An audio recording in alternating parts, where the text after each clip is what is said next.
Youth competition का जो कि बायोलॉजी का सीरीज चला रहे हैं उसका 14वां या 15वां वीडियो होगा। तो इससे पहले वाला जो नहीं देखे हैं तो देख लीजिए, उसके बाद ये भी देख लीजिए। और ये सब प्रीवियस ईयर क्वेश्चन है। और इसके पिछले वाले वीडियो का जो कि आंसर एक ठो पूछे थे उसका होगा बी नंबर, जो कि अंतःस्रावी ग्रंथियों से रिलेटेड था, पढ़ लीजिएगा। चलिए शुरू करते हैं। इंसुलिन द्वारा किस बीमारी का उपचार किया जाता है? तो मधुमेह का, जो कि डी नंबर में दिया है। निम्नलिखित रासायनिक पदार्थ में से कौन सा अग्नाशय द्वारा स्रावित किया जाता है? तो इंसुलिन। अग्नाशय के बीटा कोशिका से इंसुलिन, अल्फा कोशिका से ग्लूकेगॉन एवं गामा कोशिका से सोमेटोस्टेटिन नामक हार्मोन निकलता है। ये मिलान करना है, तो इसको देखिए मिला दिए हैं। कोलिप के हार्मोन पैराथायरॉयड ग्लैंड, एल्कोस्टेरोन अधिवृक्क ग्लैंड, प्रोलैक्टिन पीयूष ग्लैंड, मेलाटोनिन पीनियल ग्लैंड। इसका सी नंबर मिला लीजिएगा। ग्रेव रोग थायराइड में वृद्धि के कारण थायराइड हार्मोन के अतिस्राव के कारण होता है। ग्रेव रोग थायराइड की वृद्धि के कारण थायराइड हार्मोन के अतिस्राव के कारण होता है। निम्नलिखित में से कौन सा हार्मोन पिट्यूटरी ग्लैंड द्वारा स्रावित नहीं किया जाता है? तो इसका हो जाएगा सोमेटो डी नंबर, इसका हो जाएगा सोमेटोस्टेटिन नहीं होगा। रक्त में शर्करा शुगर के स्तर में वृद्धि का पता किसकी कोशिकाओं द्वारा चलता है? तो अग्नाशय द्वारा, जो कि बी नंबर में दिया है। लैंगरहैंस के आइलैंड्स किस मानव अंग में पाए जाते हैं? तो अग्नाशय में।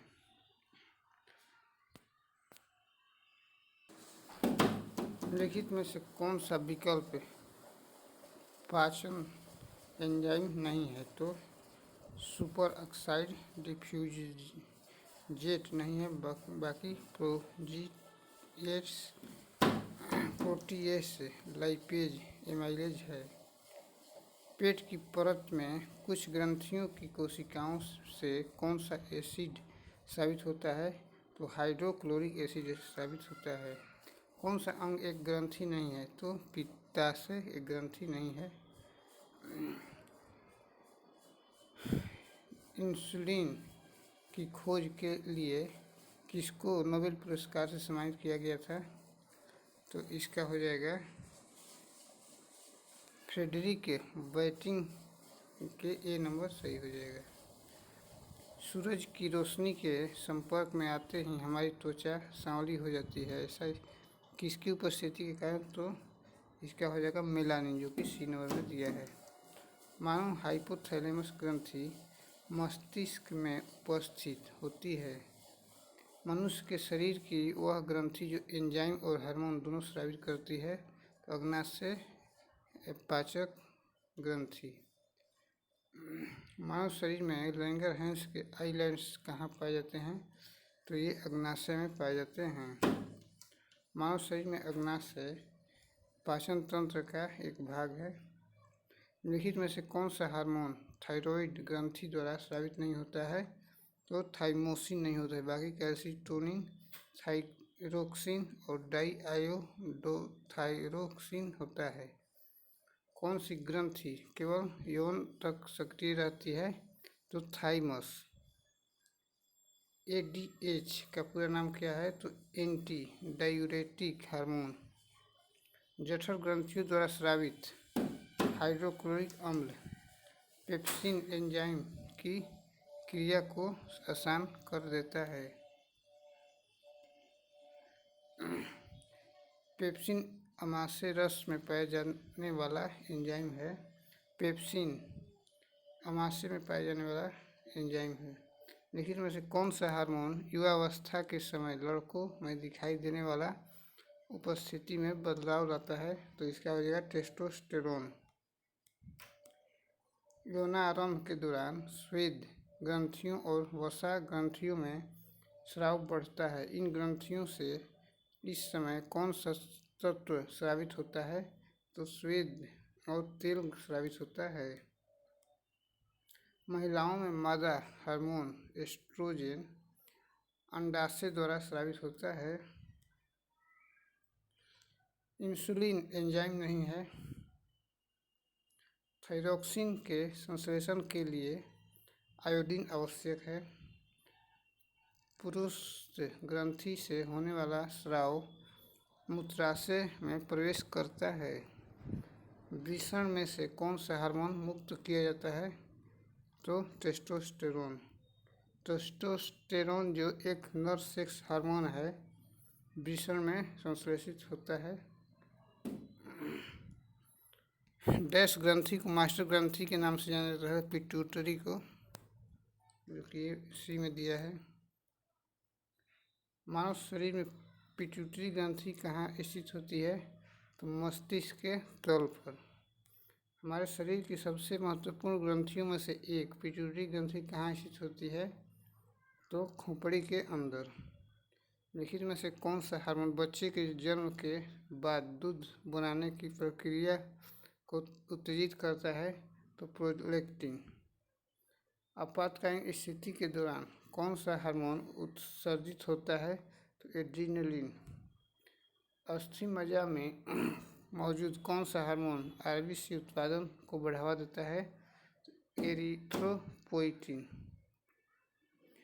जीवाणु में हार्मोन सामान्यतः अनुपस्थित होते हैं।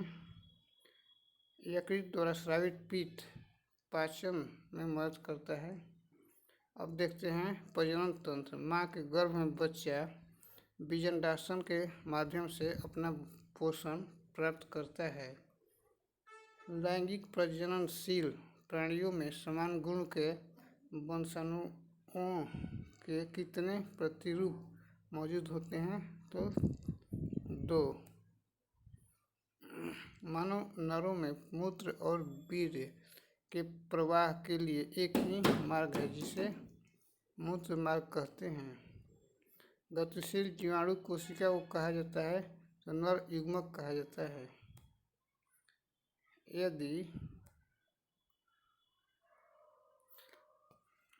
यदि लैक्टिक प्रजनन शामिल हो तो और भी अधिक विविधता उत्पन्न हो जाएगी। अलैंगिक प्रजनन से भिन्न है।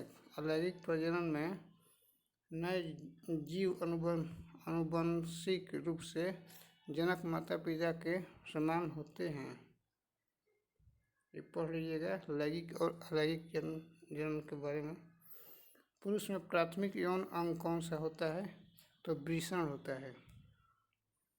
सिंगैमी कहलाता है, तो ये कहलाता है एक शुक्राणु का एक अंडाशय से संयुग्मन कहलाता है। बढ़ते भ्रूण के धारण और पोषण के लिए हर महीने मादा प्रजनन प्रणाली का कौन सा हिस्सा अपने आप को तैयार करता है? तो गर्भाशय करता है।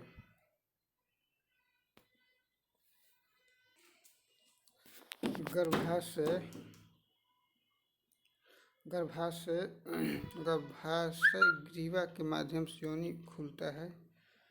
इम्प्लांटेशन किसकी प्रक्रिया है? तो एक गर्भाशय के लाइनिंग में से युग्मज का जुड़ना। प्रोस्टेट ग्रंथि किसके नीचे मौजूद होती है? तो मूत्राशय के नीचे मौजूद होती है। मानव शरीर में प्रोस्टेट एक ग्रंथि है। अंडाशय से कोख में किसके माध्यम से लाया जाता है? तो डिंब वाहिनी से लाया जाता है।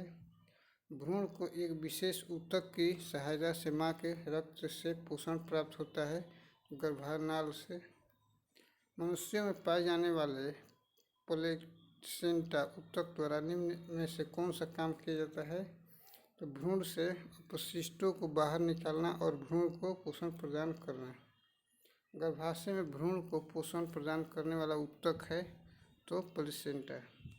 मानव प्रजनन प्रणाली का कौन सा हिस्सा माँ के रक्त से भ्रूण को पोषण प्राप्त करने में मदद करता है? तो गर्भनाल। उस अंग का नाम दे जहाँ भ्रूण विकसित होता है, तो गर्भाशय। वृषण अंडकोश की थैली में उदर गुहा के बाहर स्थित होता है। निषेचन के परिणाम स्वरूप किस एक का निर्माण होता है? तो युग्मनज का, जो कि डी में दिया है। अब देखते हैं निम्नलिखित में से कौन सी एक प्रजनन कोशिका है? तो युग्मनज। महिलाओं में यौवन की शुरुआत किससे होती है? तो रजोदर्शन से होती है। ठीक है, आज के लिए इतना ही। तब तक ये लाइक शेयर कीजिए।